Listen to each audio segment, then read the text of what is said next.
اعوذ باللہ من الشیطان الرجیم بسم اللہ الرحمن الرحیم۔ عزیز طلباء السلام علیکم۔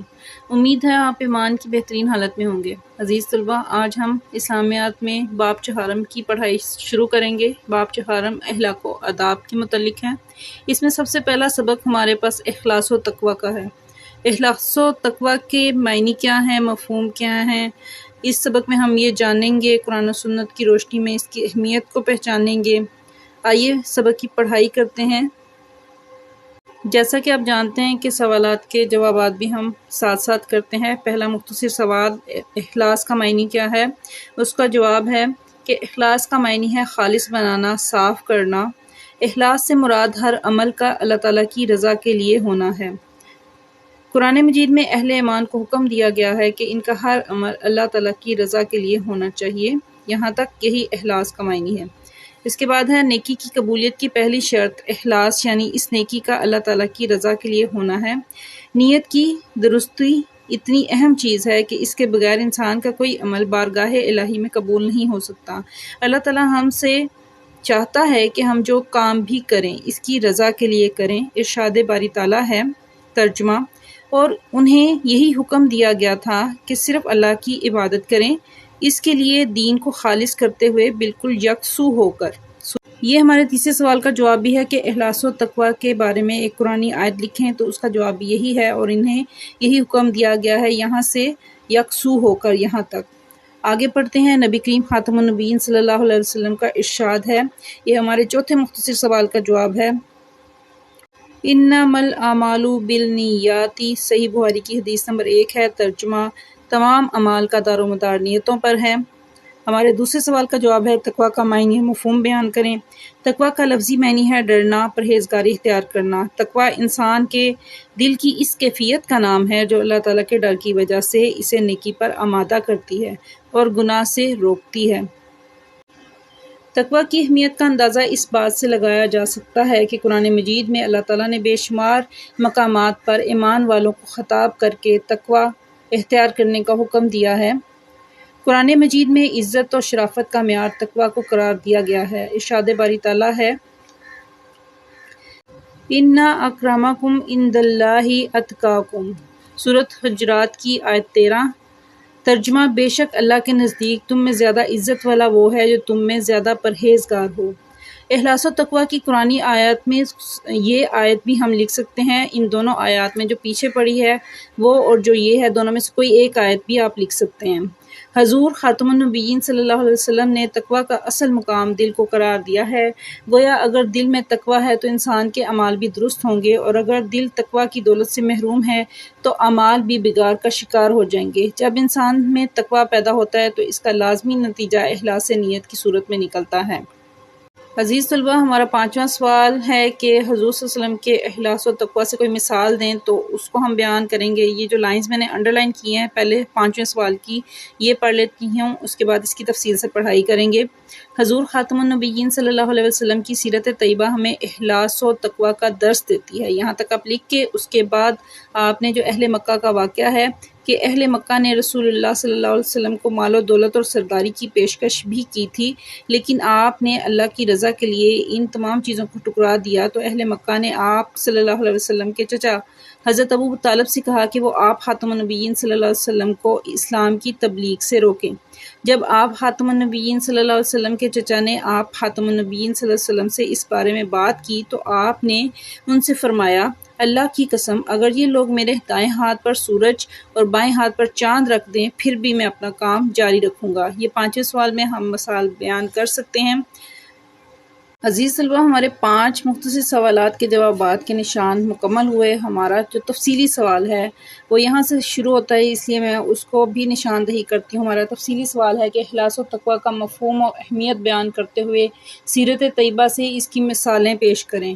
تو لانگ کوسچن 1 ہم سٹارٹ اس طرح سے کریں گے کہ سب سے پہلے ہم اس اخلاص کا معنی و مفہوم جو پیچھے ہم نے پڑھا وہ شامل کریں گے، تقوی کا معنی اور مفہوم بیان کریں گے، اور پھر جو حدیث نبوی پیچھے بیان کی گئی ہے اس کو لکھ کے تو ہم یہاں سے اخلاص و تقوی اور اسوہ حسنہ یہاں سے سٹارٹ کر دیں گے۔ ہماری یہ 3 شہ سرخیاں ہوں گی۔ اس کے بعد چوتھی شہ سرخی ہمارے پاس اخلاص و تقوی اور اسوہ حسنہ ہے۔ اس میں ہم یہ لکھیں گے حضور اکرم خاتم النبیین صلی اللہ علیہ وسلم کی سیرت طیبہ ہمیں اخلاص و تقویٰ کا درس دیتی ہے۔ گویا اخلاص و تقویٰ آپ صلی اللہ علیہ وسلم کی سیرت کا نچوڑ اور خلاصہ ہے۔ آپ خاتم النبیین صلی اللہ علیہ وسلم کا ہر عمل خالص اللہ تعالیٰ کی رضا کے لیے اور تقویٰ پر مبنی ہوتا تھا۔ آپ صلی اللہ علیہ وسلم اللہ کے معاملے میں کسی ملامت کرنے والے کی ملامت کی پرواہ نہ کرتے تھے۔ اس کے بعد یہ مثال ہے، اس کی آپ ہیڈنگ دیں گے، شہ سرخی بنائیں گے 5ویں نمبر پہ کہ حضور صلی اللہ علیہ وسلم کا اخلاص اور اہل مکہ کی پیشکش۔ یہ اخلاص کی مثال ہے کہ آپ خاتم النبیین صلی اللہ علیہ وسلم نے اہل مکہ نے رسول اللہ صلی اللہ علیہ وسلم کو مال و دولت اور سرداری کی پیشکش بھی کی تھی، لیکن آپ صلی اللہ علیہ وسلم نے اللہ تعالیٰ کی رضا کے لیے ان تمام چیزوں کو ٹھکرا دیا۔ تو اہل مکہ نے آپ صلی اللہ علیہ وسلم کی چچا حضرت ابو طالب سے کہا کہ وہ آپ صلی اللہ علیہ وسلم کو اسلام کی تبلیغ سے روکیں۔ جب آپ خاتم النبیین صلی اللہ علیہ وسلم کے چچا نے آپ صلی اللہ علیہ وسلم سے اس بارے میں بات کی تو آپ صلی اللہ علیہ وسلم نے ان سے فرمایا، اللہ کی قسم اگر یہ لوگ میرے دائیں ہاتھ پر سورج اور بائیں ہاتھ پر چاند رکھ دیں پھر بھی میں اپنا کام جاری رکھوں گا۔ یہ ہماری شہ سرخی حضور کا اخلاص اور اس کی مثال ہے۔ دوسری مثال ہمارے پاس ہے کہ عبادت میں تقویٰ۔ یہ ہماری چھٹی شہ سرخی ہوگی کہ نبی کریم خاتم النبیین صلی اللہ علیہ وسلم کے تقویٰ کا یہ عالم تھا کہ آپ خاتم النبیین صلی اللہ علیہ وسلم بعض اوقات اتنی عبادت کرتے تھے کہ پاؤں مبارک میں ورم آ جاتا۔ آپ خاتم النبیین صلی اللہ علیہ وسلم ہر نماز کے بعد استغفار فرماتے تھے اور دن میں کئی مرتبہ اللہ تعالیٰ سے مغفرت کی دعا فرماتے تھے۔ آپ صلی اللہ علیہ وسلم معصومن الخطا تھے۔ اللہ تعالیٰ نے قرآن مجید میں آپ صلی اللہ علیہ وسلم کی مغفرت کا اعلان فرما رکھا ہے۔ آپ خاتم النبیین صلی اللہ علیہ وسلم کا یہ استغفار فرمانا دراصل اپنی امت کی تعلیم کے لیے تھا۔ یہاں تک آپ تفصیلی سوال میں لکھیں گے۔ یہ 2 مثالیں ہیں کہ ایک حضور صلی اللہ علیہ وسلم کا اخلاص اہل مکہ کی پیشکش اور دوسری عبادت میں تقویٰ۔ یہ 2 مثالیں اس میں شامل کریں گے۔ اس سے پہلے اخلاص اور تقویٰ کا معنی مفہوم حدیث نبوی بیان کریں گے۔ اس کے بعد یہ غزوہ کا واقعہ ہے، اس کو آپ اس تفصیلی سوال میں شامل نہیں کریں گے، اس کی پڑھائی ہم کرتے ہیں۔ ایک غزوے کے موقع پر آپ خاتم النبیین صلی اللہ علیہ وسلم ایک جگہ دوپہر کے وقت ایک درخت کے سائے میں آرام فرما رہے تھے کہ اتنے میں ایک دشمن ادھر آ نکلا۔ آپ خاتم النبیین صلی اللہ علیہ وسلم کی تلوار درخت سے لٹکی ہوئی تھی۔ اس نے تلوار پر قبضہ کر لیا اور نبی کریم صلی اللہ علیہ وسلم کو جگایا۔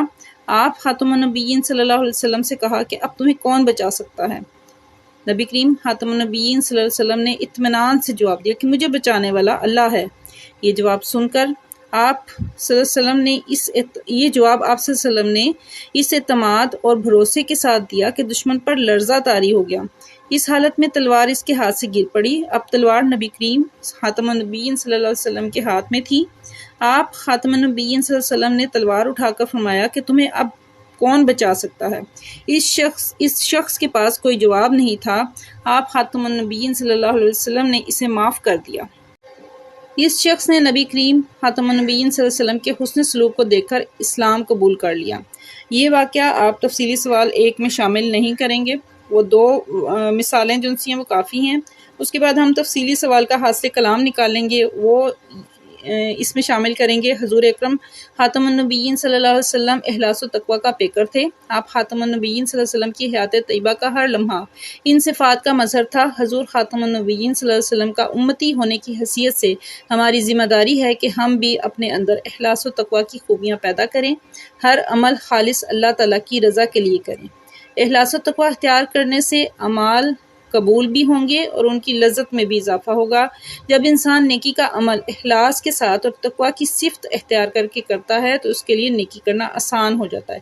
یہاں تک ہمارا تفصیلی سوال مکمل ہو جائے گا۔